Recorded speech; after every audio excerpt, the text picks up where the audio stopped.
በስመ አብ ወወልድ ወመንፈስ ቅዱስ አሃዱ አምላክ አሜን። በዓለም ዙሪያ ያላችሁ የደብረ ፀሐይን ሚዲያ የምትከታተሉ ኦርቶዶክሳውያን በሙሉ እንኳን ለአብይ ጾም 7ኛ ሳምንት ለኒቆዲሞስ በሰላምና በጤና አደረሳችሁ። እንግዲህ በቤተ ክርስቲያናችን የበዓላት ቀኖና መሰረት ይህ የአብይ ጾም 7ኛ ሳምንት ኒቆዲሞስ በመባል ይጠራል። ይህ ሳምንት የተሰየመው በአንድ ባለጸጋ ስም ነው ማለት ነው። ይህም ባለጸጋ ስሙ ኒቆዲሞስ ይባላል። ኒቆዲሞስ ማለትም በዕብራይስጥ ቋንቋ አሸናፊ ማለት ነው። ስለዚህ ታዲያ ይህ ዕለት ኒቆዲሞስ በመባል ይታወቃል። የጥያቄ ቀን በመባል ይታወቃል። እንዲሁም ደግሞ ጌታችን መድኃኒታችን ኢየሱስ ክርስቶስ ስለ ዳግም ልደት በሰፊው ያስተማረበት ዕለት ነው ማለት ነው።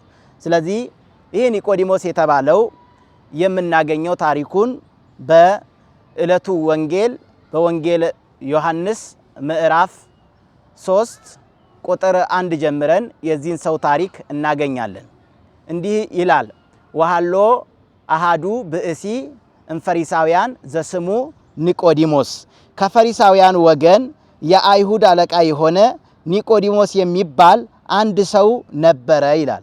ወውእቱ መጻ በሌሊት ሀበ እግዚ ኢየሱስ፣ እርሱም በሌሊት ወደ ኢየሱስ መጥቶ መምህር ሆይ እግዚአብሔር ከእርሱ ጋር ካልሆነ በቀር አንተ የምታደርገውን እነዚህን ምልክቶች ሊያደርግ የሚችል የለምና መምህር ሆነ ከእነዚህ ዘንድ እንደመጣህ እናውቃለን አለው ይላል።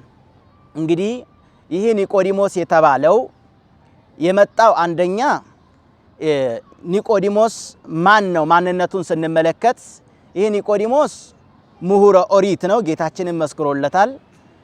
እውቀት የተሞላ ነው።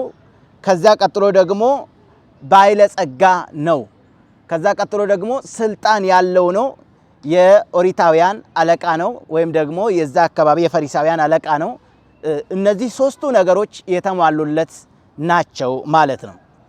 ታዲያ እነዚህ ሶስቱ ነገሮች ከተሟሉለት በኋላ ወደ ኢየሱስ ክርስቶስ መምጣቱ ለኛ ትልቅ ቁም ነገርን ያስተምረናል ማለት ነው።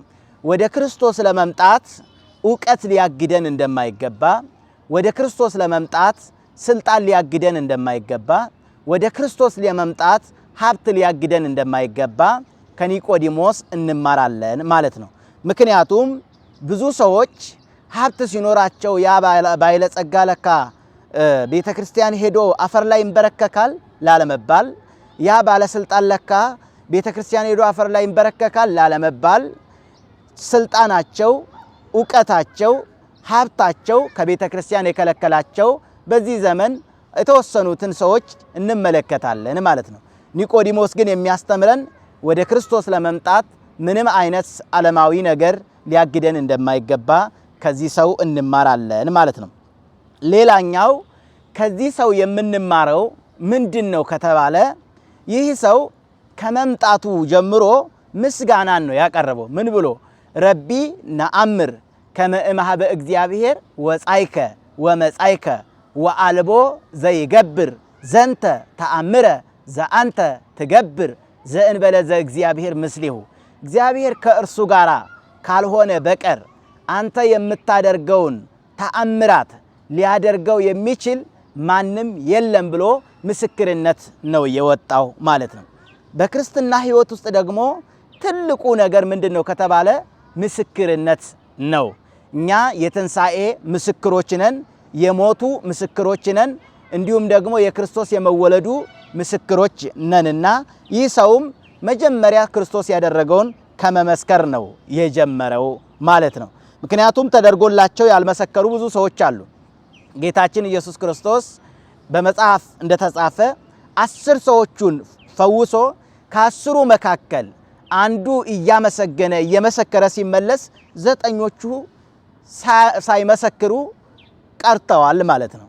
ሌላኛውንም ደግሞ ስንመለከት በባለፈው ሳምንት የተማርነው ከመጻጉ የተባለው 5ኛ ሳምንት ላይ የተማርነው መጻጉ የተባለው ሰው በዮሐንስ ወንጌል ምዕራፍ 5 ላይ የምናገኘው ጌታችን ፈውሶታል፣ ጌታችን አድኖታል። ከዳነ በኋላ ግን ስለ አዳኙ ሊመሰክር አልቻለም። ስለ አዳኙ ሊናገር አፉ ተዘጋ። ይህ ኒቆዲሞስ ግን ከመጀመሪያው ከመምጣቱ አስቀድሞ በመመስከር ነው የጀመረው ማለት ነው። ታዲያ ይህ ሰው ወደ ክርስቶስ ከመጣ በኋላ ጌታችን መድኃኒታችን ኢየሱስ ክርስቶስ ይህ የያዘው ዕውቀት፣ ይህ የያዘው ሀብት፣ ይህ የያዘው ስልጣን ምድራዊ ስልጣን እንደሆነ የምድራውያን ሀብት እንደሆነ እንዲገባው እርሱ ሰማያዊ ስልጣን ሰማያዊ ሀብት እንዲይዝ ጌታችን መድኃኒታችን ኢየሱስ ክርስቶስ አንድ ቃል ለዚህ ሰው አስተምሮታል። ምን የሚል ነው? ጌታችን መድኃኒታችን ኢየሱስ ክርስቶስ ዘኢተወልደ አማን አማን እብለከ ዘኢተወልደ ዳግመ ኢይክል ይሬእያ ለመንግሥተ እግዚአብሔር። ዳግመኛ ያልተወለደ ሰው የእግዚአብሔርን መንግሥት ፈጽሞ ሊያይ አይችልም በማለት አስተምሮታል ማለት ነው። እንግዲህ ይህን ትምህርት ለመማር የመጣው ኒቆዲሞስ በቀን አይደለም፣ ከሰዓት አይደለም፣ በምሽትም አይደለም፣ በሌሊት ነው የመጣውና በሌሊት ገስግሶ ለመጣው ለዚህ ሰው ጌታችን መድኃኒታችን ኢየሱስ ክርስቶስ ያስተማረው ትምህርት ስለ ዳግም ልደት ነው ማለት ነው። ሌሊት የሚለው እንደ መጽሐፈ ተረጓጎም ምንድን ነው? ይህ ሰውስ ለምንድን ነው በሌሊት መምጣት የፈለገው? በጠዋት ላለመምጣት ጊዜ አጥሮት ነው? በቀን ላለመምጣት ጊዜ አጥሮት ነው? የሚለውን ስንመለከት የተወሰኑ ሐሳቦችን አባቶቻችን መተርጉማን በትርጓሜው አስቀምጠውታል። የመጀመሪያ በሌሊት የመጣበት ምክንያት ምንድን ነው የሚለውን ሲያመለክቱ አባቶቻችን እንዳይነቀፍ ውዳሴ ከንቱ ሽቶ ነው። ለምን? እሱ ምሁረ ኦሪት ስለሆነ ለካ ይህ ምሁረ ኦሪት ነው ብለን እኛ ያስተምረናል ብለን ተስፋ የምናደርገው ይህ ሰው ለካ አልተማረም እንዴ ይሉኛል ብሎ ውዳሴ ከንቱን ሽቶ ነው ወደዛ ሄደው። ምክንያቱም ሰው ተምርሃል አልተማርክም ከሚሉት ተምርሃል ቢሉት ደስ ይለዋልና ይህንን በመሻት በሌሊት እንደሄደ መተርጉማኑ ያስቀምጣሉ። ሁለተኛ ደግሞ አይሁድን ስለፈራ በሌሊት ሄዷል በማለት አባቶቻችን መተርጉማን ተርጉሞታል። ለምን አይሁድን ፈራ የሚለውን ስንመለከት አይሁድ ክርስቶስ ኢየሱስን የተከተለ ሰው ቤቱ እንዲፈርስ ከማህበረሰቡ እንዲገለል ውሳኔ ወስነዋልና በዚህ ውሳኔ መሰረት እሱም ገና ስላልጠነከረ በመንፈስ ቅዱስ ስላልበረታ እንዲሁም ደግሞ ቃለ እግዚአብሔርን ስላላወቀ ከመንፈስ ቅዱስ ጋር ስላልተዋወቀ ፈርቶ በሌሊት ሄዷል ማለት ነው። ይህንን ደግሞ በዮሐንስ ወንጌል ምዕራፍ 7 ቁጥር 45 ላይ አባቶቻችን እንደነገሩን ከአለቆችን መካከል ብዙዎቹ አመኑበት፣ ነገር ግን ፈሪሳውያንን ስለፈሩ አልመሰከሩለትም ተብሎ እንደተጻፈ ይህም ሰው አይሁድም ከመፍራቱ የተነሳ በሌሊት ሄዷል ማለት ነው። ስለዚህ በዚህ መልኩ ተርጉሞልናል። ሌላኛው ደግሞ ሶስተኛ ትርጉም ሰው በቀን ልብ ባካና ይሆናል የሚያየው ብዙ ነገሮች ስላሉት፣ በሌሊት ግን ልቡና ክት ስለሚሆን በክት ልቡና የእግዚአብሔርን ቃል ለመመርመል ለማወቅ ለመረዳት ወደዚያ ሄዷል በማለት መተርጉማኑ ይህንን ሐሳብ አስቀምጠዋል ማለት ነው። ሌላኛው እንግዲህ ሌሊት የሚለውን ስንተረጉም ሐለፈት ሌሊት ወመጻት መዓልት፣ ሌሊት አለፈች ቀን መጣች ተብሎ ሲጻፍ ተብሎ እንደተጻፈ ሌሊት የተባለች ኦሪት ስትሆን ቀን የተባለች ደግሞ ወንጌል ናት። ይህ ሰው በሌሊት መጣ ስንል ምን ማለታችን ነው የሚለውን አባቶቻችን ሲተረጉሙ በኦሪት መጨረሻ፣ በአዲስ ኪዳን መጀመሪያ፣ በሞት መጨረሻ፣ በሕይወት መጀመሪያ መጣ ማለት ነው ብለው ተርጉመዋል ማለት ነው። ሌላው የዕድሜ መጨረሻ፣ ወደ ዕድሜ መጨረሻ ለሞት በቀረበ ጊዜ ወደ ዕድሜ መጨረሻ መጣ በማለትም ተርጉመዋል ማለት ነው። እንግዲህ ይህንንም በቤተ ክርስቲያን የሚመጡ ሰዎች ገና በሕፃንነታቸው ወደ እግዚአብሔር የሚመጡ አሉ። በወጣትነት ዕድሜያቸው ወደ እግዚአብሔር የሚመጡ አሉ። በሽምግልና ዕድሜያቸው ወደ እግዚአብሔር የሚመጡ አሉ። ይህ ኒቆዲሞስም በሽምግልና ዕድሜው ወደ እግዚአብሔር የመጣ ደቀ መዝሙር እንደሆነ እንመለከታለን ማለት ነው አባቶቻችን ባስቀመጡት መተርጉማኑ ባስቀመጡት መሰረት። ስለዚህ ታዲያ ከሱ የምንማረው ምንድነው ከተባለ አሁንም ጊዜ ሊያጥረን ወንጌል ለመማር ወደ ክርስቶስ ለመምጣት ጊዜ ሊያጥረን አይገባም። እርሱ በሌሊት እንደተማረ እኛም ደግሞ ቃሉን ለመማር በሌሊት ወደ እግዚአብሔር ቤት መገስገስ እንዳለብን የምናስብበት ነው ማለት ነው። ኒቆዲሞስ ይህንን ሐሳብ ከኒቆዲሞስ እንቀስማለን ማለት ነው። ታዲያ ይህ ኒቆዲሞስ በሌሊት ወደ እርሱ ከሄደ በኋላ ሌሊት የሚለውን እድሜም ካል እድሜያችን ከፍ ቢልም እንኳን የእግዚአብሔርን ቃል ለመማር እንደማያግደን ከእርሱ እንማራለን ማለት ነው። ጌታችን መድኃኒታችን ኢየሱስ ክርስቶስ ታዲያ ለዚህ ሰው የሚያስፈልገው ትምህርት ምንድነው የሚለውን ለይቶ ለዚህ ሰው የሚያስፈልገው ትምህርት ስለ ዳግም መወለድ ነው። ሰው ዳግም ካልተወለደ ቢያውቅም ብዙ ነገሮችን ቢያከማች ከንቱ ስለሆነ ጌታችን መድኃኒታችን ኢየሱስ ክርስቶስ ያስተማረው ትምህርት ዘኢተወልደ ዳግመ ኢይክል ይሬእያ ለመንግሥተ ሰማያት፣ ዳግመኛ ያልተወለደ የእግዚአብሔርን መንግሥት ሊያይ አይችልም በማለት ነግሮታል። ይህ ጥያቄ ግራ የገባው የሌሊቱ ደቀ መዝሙር ኒቆዲሞስ ይክልኑ ሰብ እምድኅረ ልህቀ በዊአ ወገቢአ ውስተ ከርሰ እሙ ወይትወለድ ዳግመ፣ ሰው ከተወለደ ካረጀ ካፈጀ በኋላ ወደ እናቱ ማህፀን ሊገባ ተመልሶም ሁለተኛ ሊወለድ ይችላልን በማለት ጠይቆታል። ምናልባት ይህንን መተርጉማኑ ሲያብራሩት የሰው የመጀመሪያ እናቱ ማናት? የአዳም የመጀመሪያ እናቱ ማናት? እንግዲህ ሔዋን ከአዳም ከተወለደች ከጎኑ ከወጣች አዳምስ ከማን ወጣ የሚለውን ስንመለከት ከመሬት ውስጥ ነው የወጣው። የመሬት ውጤት ነው፣ የአፈር ውጤት ነው አዳም ማለት ነው። ስለዚህ ሰው ካረጀ ካፈጀ በኋላ የመጀመሪያው የሚመለሰው ወዴት ነው ከተባለ ወደ መጀመሪያ እናቱ ወደ ማህፀነ መሬት ይመለሳል ማለት ነው። በስጋው ሞቶ ይቀበራል ማለትም ነው። በስጋ ሞቶ መቀበሩን ወደ እናቱ ማህፀን ወደ መሬት መመለሱን ያመለክታል ማለት ነው።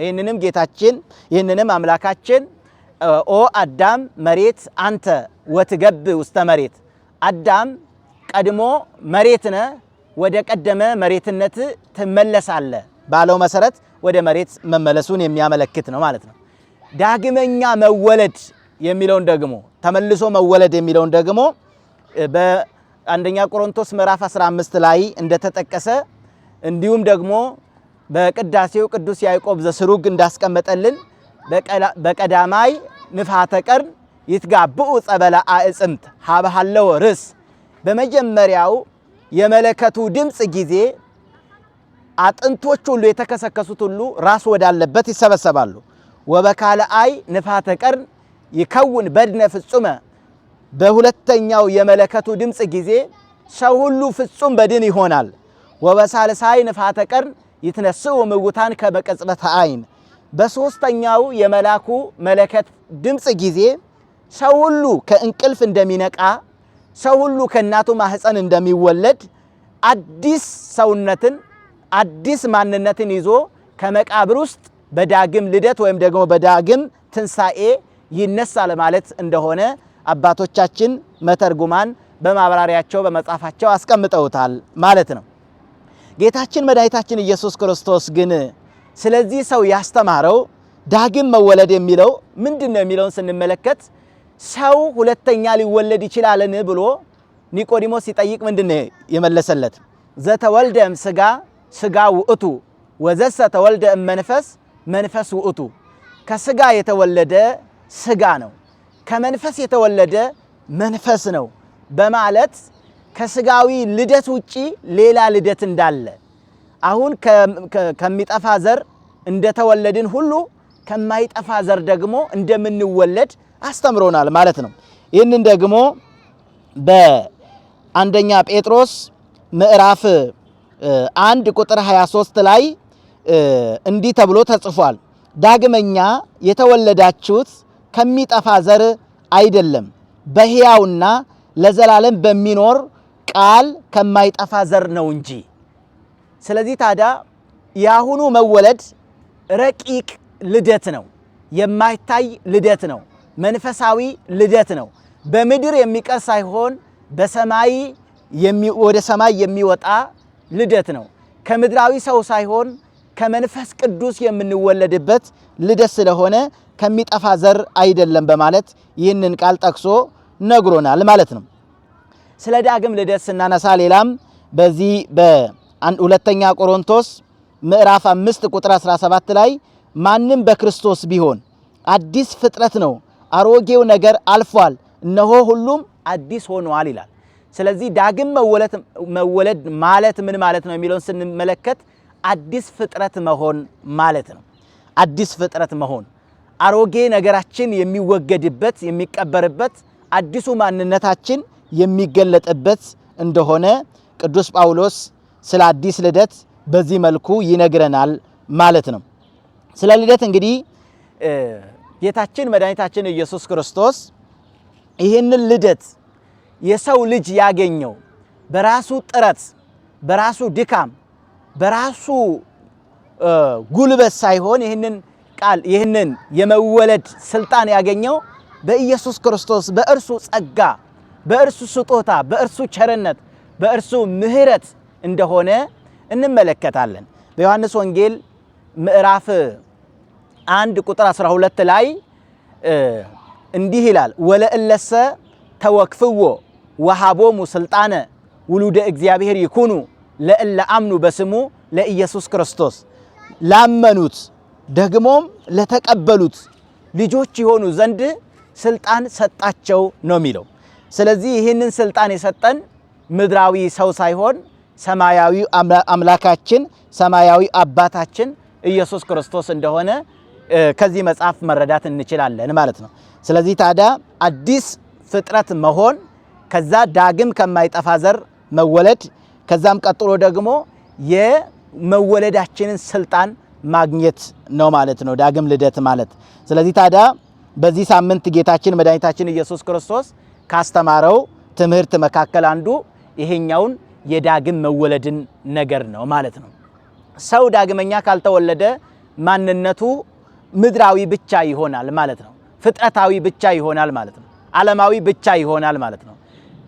ዳግመኛ ሲወለድ ግን የሰማዩ ርስት ወራሽ ይሆናል ማለት ነው። ምክንያቱም ልጅ ካልሆነ ወራሽ ሊሆን ፈጽሞ ስለማይችል እኛ የእግዚአብሔር ልጆች ከሆንን የእግዚአብሔር የመንግስቱ ወራሾች እንሆናለን። የእግዚአብሔር ልጆች ካልሆንን ግን የእግዚአብሔር የመንግስቱ ወራሾች ልንሆን አንችልም። የእግዚአብሔር ልጆች ደግሞ መሆን የምንችለው በመወለድ ነው። መወለድን ደግሞ ማግኘት የምንችለው በማመንና በመቀበል ነው ማለት ነው። ስለዚህ ጌታችን መድኃኒታችን ኢየሱስ ክርስቶስ ይህንን ትምህርት አጥብቆ በሰፊው ለኒቆዲሞስ ያስተማረበት ነው።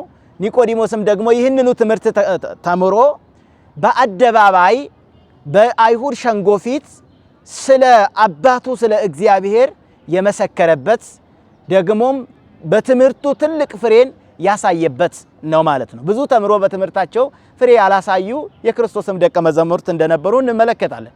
ለምሳሌ ይሁዳ በቀን ተምሮ ከክርስቶስ እግር ስር ተቀምጦ ህብስቱ ሲበረክት የነበረ፣ ውሃ ወደ ወይን ሲለወጥ የነበረ፣ ጌታ ባህር ሲገስጽ የነበረ፣ ሙታንን ሲያስነሳ የነበረ፣ እንዲሁም ደግሞ ጎባጦችን ሲያቀና፣ እውሮችን ሲያበራ፣ ሽባዎችን ሲተረትር፣ ለምጻሞችን ሲያነጻ የተመለከተ ያየ፣ በትምህርትም በተአምራትም የተማረ ይሁዳ ስለ ክርስቶስ ሊመሰክር ፈጽሞ አልቻለም። ነገር ግን በሌሊት የተማረው ኒቆዲሞስ ግን በአይሁድ ሸንጎ ፊት ሁሉም ሐዋርያት በሸሹበት በዚያን ጊዜ ለክርስቶስ ምስክር ሆኖ የቀረበ የመሰከረ፣ ተምሮ በትምህርቱ ውጤትን ያሳየ ታላቅ ሰው እንደሆነ እንመለከታለን ማለት ነው። ስለዚህ ከዚህ ከኒቆዲሞስ የምንማረው እነዚህን ነገሮች ነው ማለት ነው። ክርስቶስ ጊዜ በክርስቶስ ጊዜ ሊያጥረን እንደማይገባ ወደ ክርስቶስ ለመምጣት ስልጣን ሊያግደን እንደማይገባ ሀብት ሊያግደን እንደማይገባ ዝና ሊያግደን እንደማይገባ እድሜ ሊያግደን እንደማይገባ ሁሌም ከክርስቶስ እግር ስር ቁጭ ብለን መማር እንዳለብን ከዚህ እንመለከታለን ማለት ነው።